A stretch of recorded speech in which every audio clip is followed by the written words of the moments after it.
Hey, deserving listeners, this is the next chapter in our deep dive on the psychology of the Menendez brothers and the case.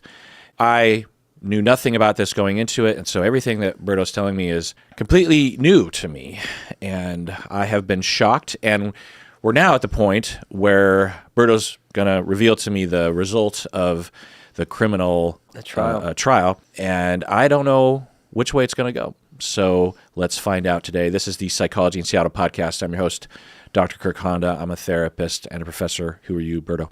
My name is Humberto Castañeda, and I manufacture the hardest buttons to button. Yeah, so where we last left off, both Lyle and Eric had testified to this horrific long-term abuse that they said that they had endured. So where we're at, the defense's claim is that 1 week before the murders, or roughly 1 week before the murders, a huge argument, and then Kitty, which you didn't know this bit, Kitty rips off Lyle's toupee during the argument. And at this moment, Eric didn't know that Lyle wore a toupee.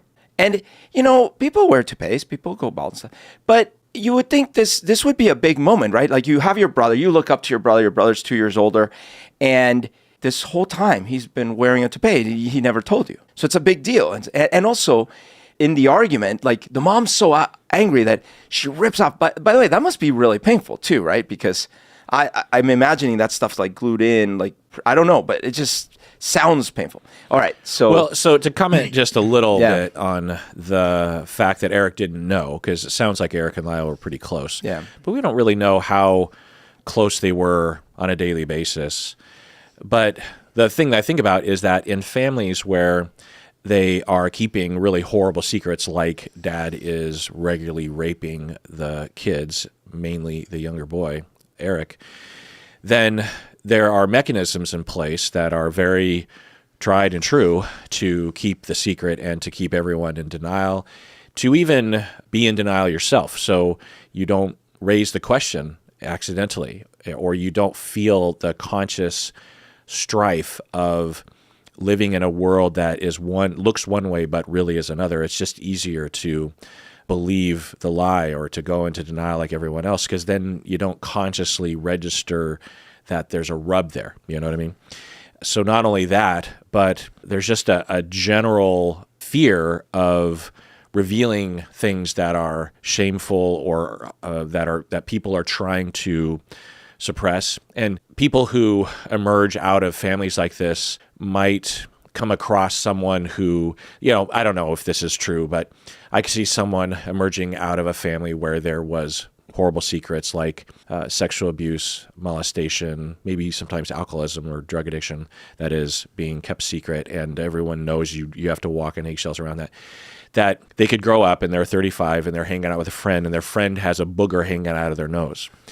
And there's that energy around it. And consciously, it's not molestation or alcoholism or something that they're suppressing, but there's that element of shame. There's an element of like, do they want me to call this out? Right. And they will automatically slip into this mode of denial where they register it kind of consciously, but a quick, very effective, very robust mechanism neurologically that kicks in is just like, deny, to the point where you can even have situations where you're married to someone like this and they're ashamed of something, and you might find yourself completely confused as to why this person would be so in denial of reality. It can, people call this gaslighting or something, but it can feel very hurtful, right? It can feel volitional to be with someone who seemingly, because there's a lot of things to be sort of ashamed of, right? Personalities, or I don't know, things we do behind closed doors, or our bodies, the way that we're shamed in society. And so it can be really hard. Let's imagine that for Eric and Lyle, there was probably some mechanism along those lines of very robust systems in place as a family and as individuals to go into denial and to avoid. Because just imagine the amount of mental gymnastics you would have to engage in to survive day to day, knowing, because in all likelihood, the mom and Lyle were at least suspicious, if not flat out saw things that directly indicated that the father was ongoing raping the younger brother, Eric. Of course, Lyle knew because the father used to rape him.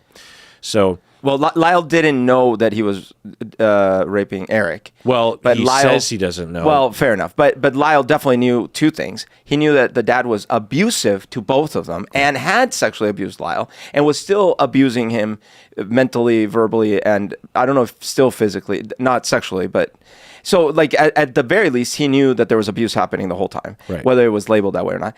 The mother, Eric testified that the mother, first of all, suspected for a long time that weird stuff was happening, but then told them, and now the mother could have been lying, and or Eric could be lying about what the mother said.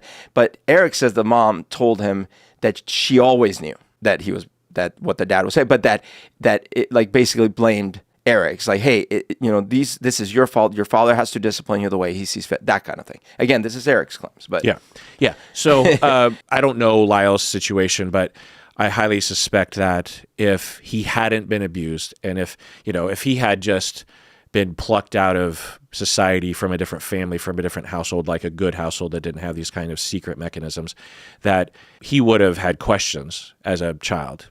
He might not feel like he had the power or the intelligence to figure out what's going on, but he'd be like, why is Eric and Dad always upstairs in the bedroom and none of us are allowed to go up there?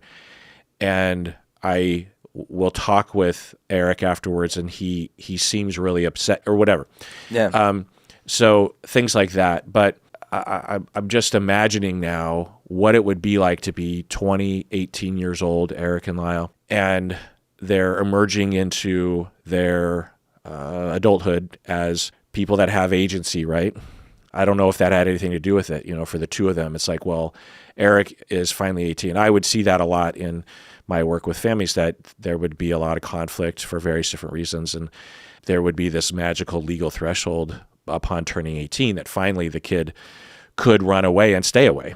They could move out even if they were still in high school, But before that, the day before their 18th birthday, that is just not allowed. I mean, there's some wiggle room there depending, but so I wonder if that was a factor. It's like, well, I'm 18 now and I can, and so you just think like the amount of suppression and secret ambivalence, the ambivalence that they would have around secrets, and the pressure and the anger and the hurt that no one has been talking about. I mean, Lyle abused Eric, right?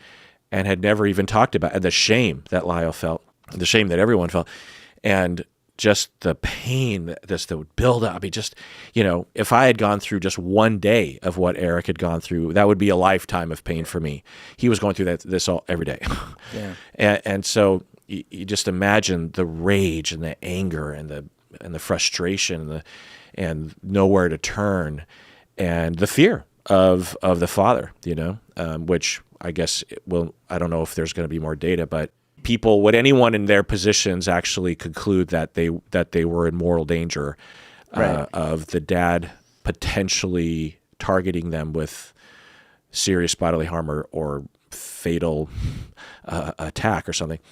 It's hard to say, but we could certainly imagine being angry and being murderously angry, right? Yeah. Yeah. Easily. Yeah. I mean, easily imagine. Yeah. Well, this toupee turns out to be quite an important thing, it turns out, both probably in reality, but definitely for the defense, for the defense's stance on this. First of all, the toupee has significance of course, for Lyle, obviously, because he lost his hair young, but also his father, as I had mentioned, had all his hopes pinned on Lyle. Lyle was the golden child. Lyle was going to be the Olympic athlete that the father didn't quite make it to. Lyle was certainly going to inherit the wealth and the business. Not that Eric wouldn't be there, but, Eric's a disappointment. So Lyle. But Lyle all of a sudden doesn't fit the physical profile because, like, oh my gosh, my beautiful golden child without hair, like, what the heck? So now the father, Jose, is like, pays like thousands of dollars in the 80s for this expensive treatment, this very high-end, top-of-the-line toupee. And no one can know, except Kitty knows, obviously. All right. And Jose, one thing I hadn't mentioned is Jose wanted to go into politics. His next move was he was going to run for the Senate in Florida, I think. Can you imagine? Another psychopath. But so he definitely didn't want a family image with a bald 14 or a 20-year-old son. So it needed to look right. So there were a lot of reasons why there was a lot riding on this toupee. But the fact that Eric didn't know, and in that moment, it's like reality is ripped off. Eric and Lyle end up talking about what they don't know about each other. And so this is the moment where Eric, after this, is the time where Eric tells Lyle that the father is abusing him and has been abusing. At least this is what they and the defense claims. And this is when Lyle is so upset, and then they have a confrontation. This is the infamous confrontation before the boat trip. This is the 2 days before when they end up deciding to buy the guns. This is the whole thing. And this is the defense's thing. Of course, the abuse had been happening. These people were tortured. They were already afraid. But then this big confrontation happens. Eric tells Lyle. Lyle's upset. He confronts the father. The father threatens them that if they say anything, he will kill them. And they believe him. So, and then what they say is that they have this final argument. And the father, because they want to go out, and the mom's like, you can't go out. And then they have this final argument. And the father grabs Kitty by the arm, and they go into the den. And Lyle says to Eric, it's happening. They claim this is the moment they thought that they were going to get killed. So that's when they go. And again, this now at this point might be a little self-serving, their story, but that's their story. So then they go out, they get the guns, they come back in and shoot them. Wait. So their story is the night of the killing that there's a fight. And the toupee was... The toupee was like a week earlier. Yeah. But that night... What are they saying happened? Yeah, so tons of fights. About a week earlier is the fight with the toupee. This leads to the confession that Eric tells Lyle. They get the guns. They get the guns on the 18th. And then probably on the 18th also, or maybe the 19th. They're talking. They have another argument where Lyle confronts the father, right? And this is when the father threatens them. And then... Threatens them with what? If they say anything, he'll kill them. Say anything about what? About the abuse, yeah. Then the next day, on the 19th, is when they go on the boat trip, right? And then that's when things are awkward. And then the 20th, on Sunday, according to them, they have another argument about whether they can leave the house or not. And at this point, Lyle doesn't live in the house, though. No, but they're telling them they can't leave, that they can't go out to the movies or something like that. This is their claim. And in this argument, the two parents go into the den. So unlike the original story, which was that they were just watching a movie and then they came back and then they shot him, they're claiming that no, this was in the middle of an argument, and they go in the den and close the door, and that they think they're about to come out with guns and shoot them, which seems a little... They say that they think that, and they know that the parents have guns? Yes, but whether or not they're hiding them in the den, and this is where it starts getting a little fuzzy, right? So, given what I've seen, and this is all information that you fed me, so I don't know if this is another manipulative twist that you're doing, but it seems to me that there's a lot of opportunity for fabrication or exaggeration that Eric and Lyle seemingly has not engaged in. In their accounts that we watched in the patron zones of the previous two chapters, their account on the stand about the abuses that they went through, there were so many different details that were so specific. Also, there were details that you wouldn't make up because it wouldn't actually serve your narrative, right? There were moments where Eric would indicate that he knew that his dad loved him, for example, or when Lyle said that he had sexually abused his younger brother. That wasn't even really relevant. Right. It wasn't. If anything, you would think it would hurt them, right? It certainly doesn't help, right? But it doesn't really serve I guess for people that know, it would serve the narrative, right? Because of that's one of the effects possible. Yeah, it's one of the possible effects. Not everyone who's sexually abused goes on to sexually abuse others, but it is a possible thing like that. And it does, to me, if I was on the jury, I'd be like, oh, well, that's another tick in the column of not only just a specific effect that is very much associated with having been sexually abused, but also lends itself to credibility that you would admit that. Right. But anyway, so there's a lot of little details like that. So I tend to, I have a sense, or if I was to take a guess, I would say that a lot of what they're reporting is truthful, and the way that they report it. Particularly Lyle, honestly, on the stand. He seemed much more comfortable on the stand than Eric was, and the fluidity of the storytelling didn't seem to exhibit overthinking and having to fabricate.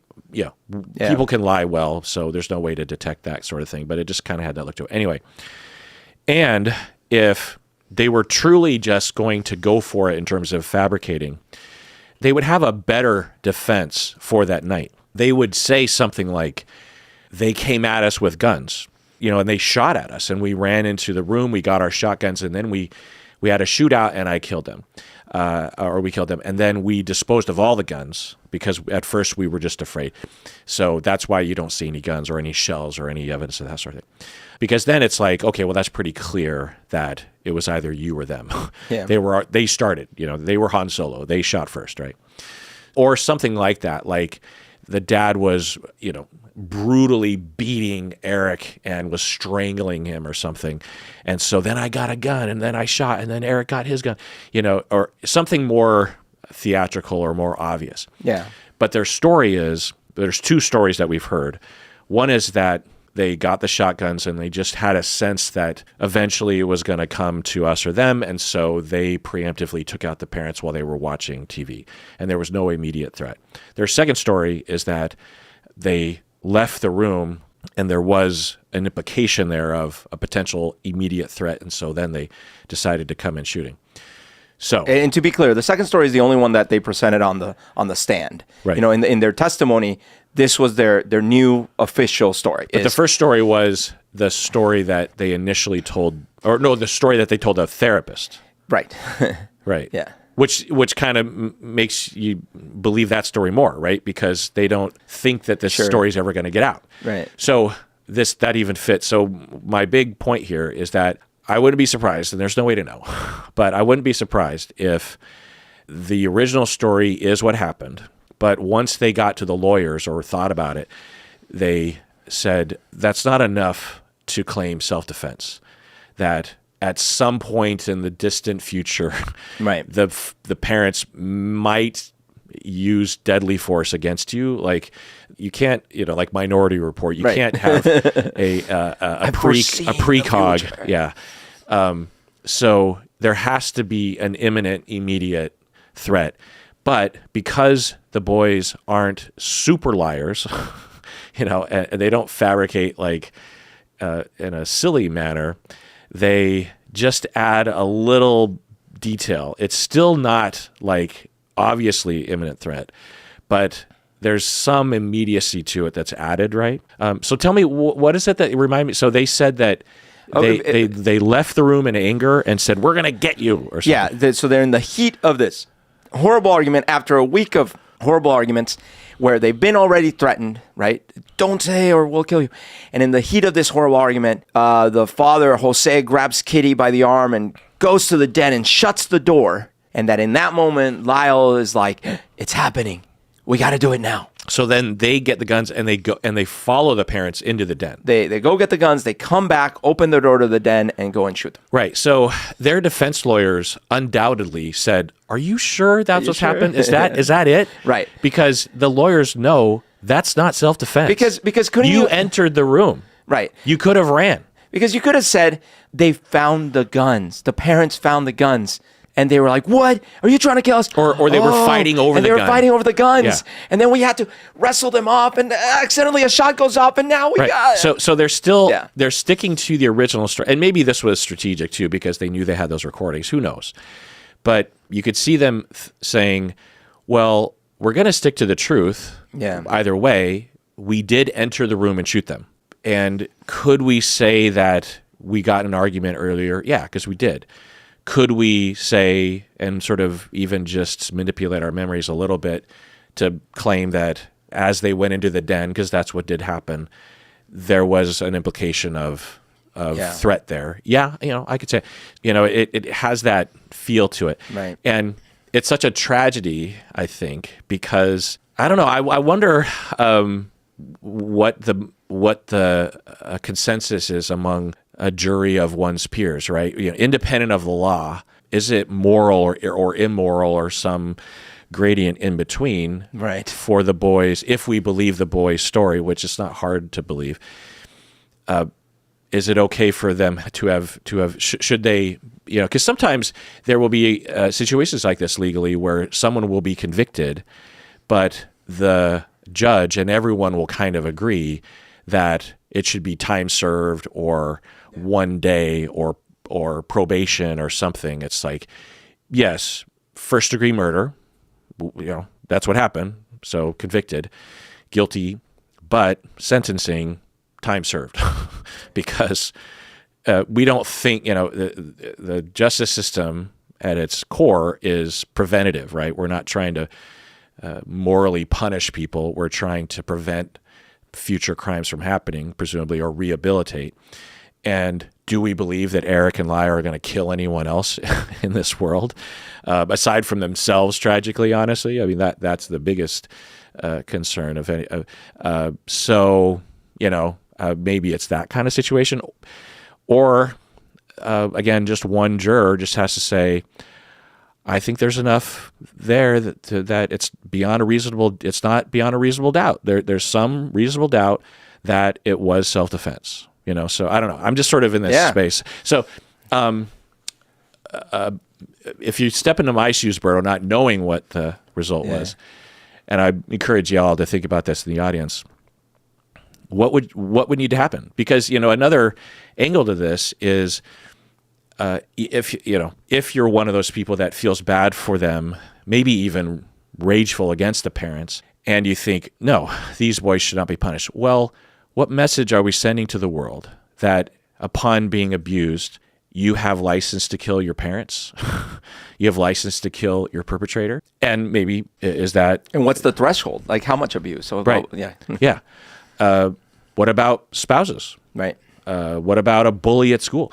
So what message are we sending? What precedent are we setting? What moral ruler are we establishing? But that doesn't negate that maybe that is. Maybe it's this is a severe case. It was ongoing, and there was enough reason to believe that the father, look what he was capable of. He might have been capable of killing.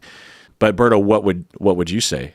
Yeah, at this point, if you were on the jury. Yeah, if I were on the jury, if I run the clock, I have no idea. But knowing me now in 2025, the way I think of things, and then having that information, I absolutely, whatever the options were given to me by the judge, I would find the least of them. Meaning, let's say the judge says here, you could either go this full conviction or this lower thing. I would go with the lowest thing. Whatever that is. Because, judge gives options to the jury of like what they can and can't do. The jury isn't free to say, oh, we find them guilty of this other crime. Like there's a parameter. Whatever those parameters it depends are. On the trial, but if I'm guessing the trial, because there's two trials essentially happening simultaneously. Yeah. For the 12, you're one of the 12 jurors, and the question at the table as they're taking votes is guilty or not guilty, right? That Lyle and or Eric, and I suppose it'd be both, right? Like I wouldn't find them guilty of first degree murder. Okay. Knowing what I know. And what would be your reasoning? My reasoning would be that whether or not it was real that they were about to get killed, I believe their testimony, and therefore I think I myself would be terrified constantly of death, and therefore I don't, like you said, like what you were saying, I have reasonable doubt, and therefore I cannot convict them of first degree murder. Okay. Yeah. If Nicole Brown Simpson a month earlier had driven over to OJ's house and shot him and killed him, is that okay? We'd have to know the whole story. What's her testimony? Well, and if she's it's a very similar story. It's different because but if she's testifying like, look, he was constantly he'd hold knives to my throat. He'd tell me he was going to kill me. All these things. I mean, I don't know about the knife, maybe, but I would also feel this. He had threatened to kill her. Yeah, yeah, maybe even when they were still together. Yeah. Again, I'm not saying like, oh yeah, it's cool, you killed, you're free to go. Me personally, I'd be like, well, there are consequences to be paid, but I wouldn't convict first degree murder. You now need to be killed or something like that. Well, yeah, that's just me. Yeah. I don't know. I was going to say in a perfect world, or I don't know, in a better world, and this world exists kind of, but it would be more sure that victims would have other avenues of protecting themselves other than vigilantism. Yeah. And they would have a whole system, societally, legally, practically, psychologically, that would kick into high gear without any cost to them. It would be paid for by society. If they're rich and they can afford it, then whatever. But that would protect them, believe them, and start the process of a criminal investigation. One that is inviting and safe for victims, given their mindset, given how much shame and how much fear and stigma there is around it. That it would be, and these systems do exist to varying capacities in different jurisdictions, but it's clearly not. And enough. if the system and the society was also ready to be kind and patient with the alleged perpetrators as well. Right. That way, it doesn't just turn into witch hunts left and right. Yeah, good point. Good point, yeah. So if that existed, then I would say, no, don't kill. We don't, there's other avenues, but there aren't. So then I don't know. I still, I haven't absorbed all the testimony like you have, but I would still say no. Murder is just not okay. There's other avenues. If we walk ourselves through it, could Lyle, and it sounds kind of silly, but could Lyle and Eric have gone on a campaign to get themselves to safety? Eric moves out, blah, blah, blah. They, I don't know, have a period of time where they watch their backs, kind of a thing. Right. And they start looking into talking to the authorities. They hire a lawyer, for example. They have money. They start talking with investigators. They start talking with therapists. They're Eric's already in therapy. That's a whole other thing, actually. I hadn't thought about that. So the boys were convicted or caught with the burglaries. There's a sentencing, and Lyle gets off because he's not a minor, and Eric gets convicted to go to therapy, sentenced to go to therapy, and Eric, for the first time, someone in this family is intimately talking with someone outside the family. And although this therapist is a joke in a lot of ways, he might have been a good listener, and it might have felt to Eric like, wow, I can finally just talk. Although remember, he signed a waiver that everything he says will be shared with the parents. Yeah, but right. But at the same time, it's still emotionally, it's different, right? There's a father figure that's not sexually abusing me, and I'm free to just say whatever I want. I mean, I'm not really free because you're going to talk to my parents potentially, but I don't know. This feels different, and sometimes all that you need therapeutically is an hour where you just sit there and there's not any distractions, and you just think about your heart and your soul and your feelings and where you're at. A lot of clients will do that. They'll come in and sit down on my couch and they just, and you just see them kind of like look inward and take inventory. It's like, how do I feel? Like for the first time since I last saw them a week earlier, they're suddenly asking themselves, how do I feel? So imagine for the first time in your life, how do I feel? And then how explosive this would be to your innards. Yeah. And how unbridled your hurt and your anger and your trauma, and how that could culminate in motivation to kill the perpetrator. You know what I mean? If the burglaries had never been caught, or they weren't mandated, or he wasn't mandated to go to therapy, it's interesting to think that the murders might not have ever happened, Or they have never gotten caught from the murders, either one. Yeah. Well, right. I mean, that's the other thing is to think, because if they hadn't confessed it, then the girlfriend / client, anyway. So knowing everything you know now about all this, and you were in the jury, just yourself, would you convict of first-degree murder? Unfortunately, yeah. Yes. And would you give him the death penalty? Well, that typically is a different jury. Yeah, but would you? So if I'm in the trial for sentencing and it's already been established, because they want to separate that out typically, I think. Anyway, no. Okay. So maybe not even life in prison, honestly. No, the first degree murder charge carried either life or death. They either would spend life in prison or the death penalty. Without the chance of parole? I don't know about that. Right. So But prison with the chance of parole at some point. Yeah. No, absolutely not the death penalty. Okay. Yeah, and so I think, like I said, I wouldn't convict a first-degree murder. I would definitely say, hey, they have to pay a price. But okay. All right, so here's what happens. So the defense goes in. That's their argument. These boys had been traumatized, and then they feared for their lives, and there was a moment where they thought, this is going to happen, so we need to go and do it first. And they did it. That's their argument. But, first of all, the judge did not agree with the self-defense plea at all. So he actually instructed the jury that they couldn't consider self-defense. What? Yeah. He said, what he said is self-defense is when a reasonable person, based on the testimony and the facts, a reasonable person could legitimately fear for their life. Okay. Right? Yeah. He said the best they could do is argue for lessening the charges based on imperfect self-defense, which is a common law thing. The imperfect self-defense is when if the brothers had an honest but unreasonable belief that they were in danger. Yeah. Okay. Yeah, I legally, I'm not a lawyer or an expert on this, but armchair lawyership I have a layman's way of putting that. I've already basically said that. Yeah.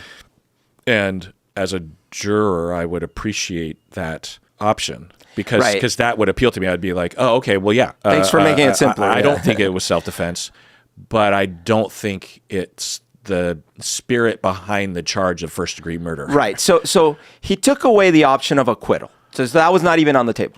It's interesting. I mean, I don't know how this works, but you would think that the trial would have never began if the judge already thought the premise of the prosecution was, or the premise of the defense was flawed. Well, as I'll give you more information, he did from the start, and he took steps in that direction. Oh. But so this is important. This is why I was saying the judge limits what the jury can even decide. And in this case, he said, look, acquittal's not on the table. So in other words, even if the jury wanted to, and all of them, they cannot acquit. So it's interesting. I didn't know it works this way. So he said, self-defense acquittal off the table. The best you could do is reduce the charges. And here's your options.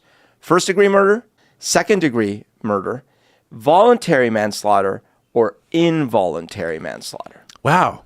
To put that on the jury, that's hard. So those are the only options that that's they interesting. have. Again, I'm not an expert, but yeah, I seem to remember some cases where the judges will determine that the case is so emotional, there's such an emotional element that the judge has to, I think judges don't want to intervene typically. Yeah. Partially because of the risk of appeal, but also just out of the respect of the trier of fact, meaning the jury.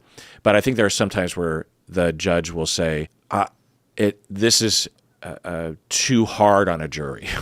The emotional motivation that they have to protect these boys is going to cause them to be either biased or just take matters into their own hands. And so I have to make this workable for them. So I don't know what the legality of this is, but given what I know and given what you're telling me, I think it's a good thing that the judge did this. Yeah, and I think, in general, obviously, the judge is the one that decides what's even, admissible in a sense. Like, for example, if the defense was saying, oh, okay, what we're going to claim is we're going to claim that they're not guilty due to anxiety.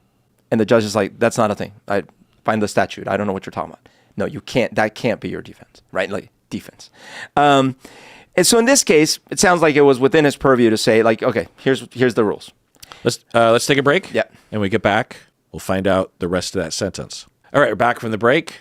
Finish your sentence. And therefore, so the judge laid out some guidelines for the jury. And this was important because now the question for the jury is, A, do they believe the abuse? Right? Because if you hadn't testified about abuse at all and stuff, like, what's the basis for the fear in the first place, right? Okay, so do they believe the abuse? And more immediately, do they believe that the brothers had an honest belief about the fear for their lives, whether or not it was reasonable or unreasonable? By the way, I actually feel like I don't see that would have been unreasonable, but, like I would have debated with the judge. I'm like, what do you mean? I think a person might find that That I don't see why that's an unreasonable belief necessarily. Well, what do you say? I don't know what you're saying. Because, like, from the judge's perspective, yeah, maybe the brothers did have an honest belief that they were, but it's not reasonable that they did. And I would have argued, like, what? I don't know about that. Like, well, it's not I think I'm interpreting through your interpretation or your account, but I think what the judge would be saying in a situation is that it's not a reasonable belief that their life was imminently in danger in that moment. Yeah, but through the filter, and again, I don't know what I would argue in 1993, but now in 2025, knowing what I know, I think that the filter of the judge is likely like, really a 20-year-old and an 18-year-old guys are afraid of their parents. Is there evidence of that? Well, I'm could be for there's sure. a little bit, yes, but in general, at the time, and like I just think. But I'll tell you, and again, I don't know this scenario, and maybe the judge is an asshole. It wouldn't be strange, or just of the time, right? Yeah. But for me, with a lot of awareness of what this can feel like and how the fear is real, even with 5% this kind of abuse, the legitimate fear and the legitimate threat. People like that father, if we believe half of what the kids said the father did, he's absolutely a candidate for killing the kids or for doing something along those lines. We've heard stories like that. I mean, the level of psychopathy and the level of sadism involved in this from this father's behavior is just off the charts to some extent. So is it possible? Yeah. And when you understand the law of self-defense, then no, they weren't imminently at risk of dying. They could have literally just not gone in the den or just walked away in that moment. Was their life in danger overall? Yes, but that doesn't constitute a justification for self-defense. Yeah, and I hear you. I think I'm arguing more from the perspective of like, let the jury decide. But again, it is the judge's job to try to constrain from infinite to actually concrete. So, all right. So that's the setup. Now, but there's a few other buts for the jury to think about. A, why did this never come up in therapy? In all the tapes they reviewed, and by the way, including the one they couldn't review, or the one that wasn't admissible, the abuse is never mentioned. Yeah. I mean, it's not hard to imagine that you would have someone that, well, and that's interesting to think about now that we know, or I know what you've told me thus far, that you could legitimately have a hierarchy of disclosure that allows for some things to be disclosed, but not the really horrible things. And murdering your parents is felt as a easier disclosure than all of the abuse you went through growing up. Not only just because of the shame, but also the amount of barriers in place that had to have been put there from the father and from society or from the secrets that would keep that whole ball of wax segregated in your mind of like, no, you don't even think about those things ever happening. You just dissociate and move on. Yeah, it sounds strange to an outsider, right? It seems like, well, it'd be easier to say that you were abused than you killed your parents. I mean, you're in therapy. Isn't that what you talk about in therapy? Right. Also, okay, so let me ask you this question. If we are to believe that Eric was threatened by his father, that if he ever told anyone about the abuse, he would kill him, and Eric signs a waiver saying that, yes, the therapist can talk to Jose about what he talks about. Do we believe that Eric would be comfortable sharing about the abuse? Right. Good point. Yeah. Now, this is before the murders. Right. But then someone could be like, well, then after the fine, murders. but what about after the murders? In fact, wouldn't that be finally your chance to be like, I mean, it is a data point because if it was never mentioned at all, I mean, it sounds like both of the boys never said, was it ever established they didn't even allude to it? Like, I'll tell you what they discussed in therapy and what the jury heard. They heard that they murdered their parents. They heard that they loved their parents and that they thought really highly of Jose. They heard that Jose was controlling and demanded a lot and that they got in arguments. They heard Eric say that he missed his mom the way someone might miss a dead dog. These are the things the jury heard. They did not hear anything about abuse, sexual abuse.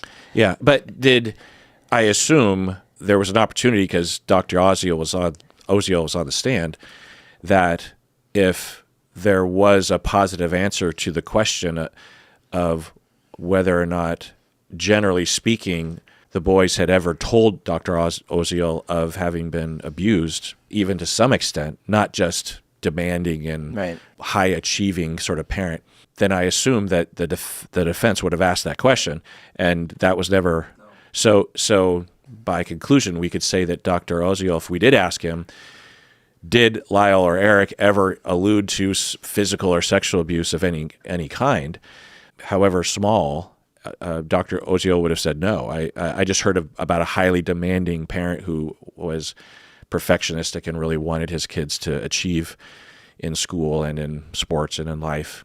But no, I'd never heard about any kind of abuse. That's an interesting point. So that's a huge what? And like I said, some of the things they did hear, including the fact that they heard them say that they murdered their parents, but also the way that Eric is talking about missing his mom like a dog didn't help. Well, why? What, meaning that it's like objectifying? It shows a lack. Well, if I heard that, but certainly the way that it was interpreted at the time, it felt like a lack of empathy. Yeah. Well, I mean, I would think I have dogs. I would think gunning them down is and them admitting it is a greater indication of a lack of empathy than the way they talk. But yeah, so. But for example, what you didn't hear. Well, I'm so conflicted because of course I miss her. She's my mom, but I was so afraid of her. You don't hear that. Yeah, and this is a little bit of gymnastics for me, but if they broach that topic of abuse in any way, you could imagine both of them knowing that that's going to lead to all sorts of things that I don't even want to get into, even post-murder. I don't want to get into what I went through. I'm not ready to talk about that. For Lyle, I don't want to talk about the fact that I also sexually abused him. If we talk about that abuse, is that going to raise this topic? And then Eric will say, and by the way, you abused me too. I don't want to get, what's the point? It doesn't really matter. We're in this confidential conversation. We're not pleading our case. We're just kind of processing what's happening and trying to deal with the fact that this guy now knows and he could put us behind bars. And so I but at the same time, you just think there would be some mention of it, And by the way, Dr. Ozio, the real reason why we killed them is because they were terribly abusive. I don't want to go into it, but it was a lifetime of horrific treatment. Yeah. And I learned a few days before about my younger brother having gone through some horrible things, and don't ask any questions because we're not going to answer. But, just know, you just think there would be some mention of it, right? And maybe I could be wrong that in the hours and hours of recordings, maybe if you actually hear, you're like, wait, they just kind of hinted at it, maybe, but certainly nothing that the doctor testified, and nothing that even the defense did not hang their hat on any of that. I wonder if this was a failing of the defense, honestly, because I could see a scenario where there were hints or there were indications or arrows being pointed in that direction that a more astute defense attorney, or in the midst, or maybe the defense heard those statements as like, well, that could be taken a lot of different ways, and so let's just try to ignore the Ozio stuff altogether. Let's get the boys on the stand, and they seem pretty believable, and let's just, because sometimes lawyers will do this, let's just cut our losses with the tapes because it doesn't really help, and there's that dog thing, we'll have them play, but then we'll just quickly move on because I don't want to linger, because if we linger, then cross-examination and da-da-da-da. So, but I wonder if because it does seem really weird, right? But still possible, And maybe Eric never trusted that doctor, right? Maybe neither of them trusted him, right? Or again, they're just not ready, or it doesn't even register consciously that those things happened because they are suppressing. Yeah. So there's a lot of other possibilities, but it is interesting. It is interesting. Okay, here's another. But I think I know what you're going to say, which makes a lot of sense. But why no physical evidence? All this abuse? Eric called himself Hurt Man. That was his nickname. Where's the evidence? Yeah. Where's all the physical abuse? Sugar Plum Fairy. You didn't predict I was going to say that.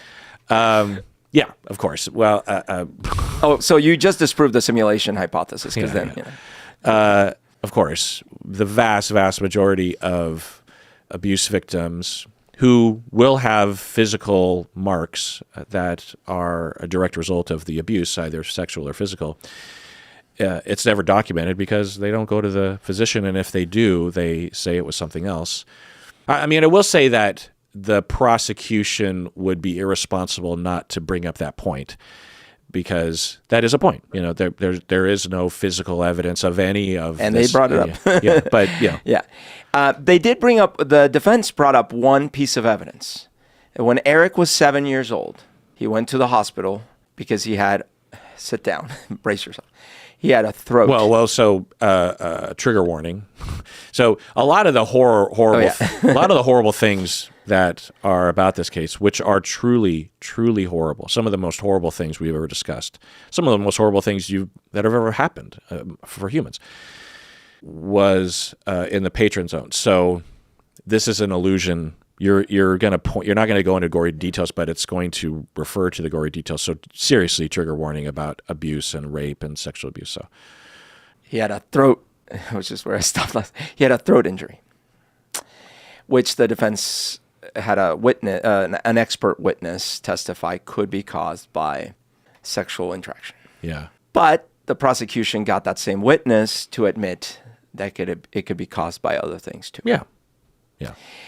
So that was the only piece of, quote, physical evidence. And so that was another ding. Like, where's the physical evidence? Yeah. And then the next ding. Where's all the witnesses? All this abuse for so many years, where's all the witnesses? Yeah. Again, it's the prosecution's job to poke holes and to present evidence and lack thereof. So that's a point. But any juror in the know would, and the defense would be, it would be important for them to point this out, that and get experts to testify to this, that the vast majority of victims, given the nature of the, not only the behind closed doors, but also the shame and the stigma and the coercion from the father that I will kill you if you tell anyone, then, which is common, or sometimes just an implication, because you're just like, if you're capable of that, then you're obviously capable of killing me too. So I don't want to bother you at all. And what's anyone going to do anyway? Because they're not going to believe me, or they're going to blame me, or because didn't you tell me about that the mom, that Eric went to the mom or something? Well, so there was the cousin, I think Nancy, I believe was her name, who Lyle, when he was 7 or 8, told her that he was being abused by his father. And she went to the mom, and the mom told her Lyle was lying, punished him, sent him to his room, and then that was the last she heard of it. But that's hearsay. And it happened a while ago, and she was little. She was only 12 or something, or 14. But she testified to that. She testified. Right. But, you know, it's dismissed. Yeah. Also, sure, there was another cousin that also testified that Eric had told him about the abuse. Okay. Andy Kano, which we'll learn more about later. He did testify. He testified that contemporaneously, Eric had told him that he was being abused by his father. But the prosecution had an airtight counter for Andy. Can you guess what it was? He's a criminal too, or he is trying to sell a book. I don't know what. Is very sophisticated argument. You are lying. That's it? That's it. Huh. You are lying. You're fabricating that story. Yeah. So, so no witnesses. Also, yes, there was a neighbor. But, I mean, who doesn't have a little porn with some minors lying around? You know, it's like. Yeah. So, sure. And yes, the defense had lined up over 30 witnesses that were supposed to testify about abuse and that Jose, like abusive practices and abuse they witnessed. But the judge stopped and did not allow. Originally, the defense had a plan to have like 90 witnesses. The judge had already trimmed it down. He said, no. This is not a family. This is not a custody battle. And plus, the dead victims are not here to defend themselves. So you can only have way fewer than that. They had 30 witnesses specifically lined up, over 30, lined up to testify about the abuse abusive practice, abusive events that they had witnessed.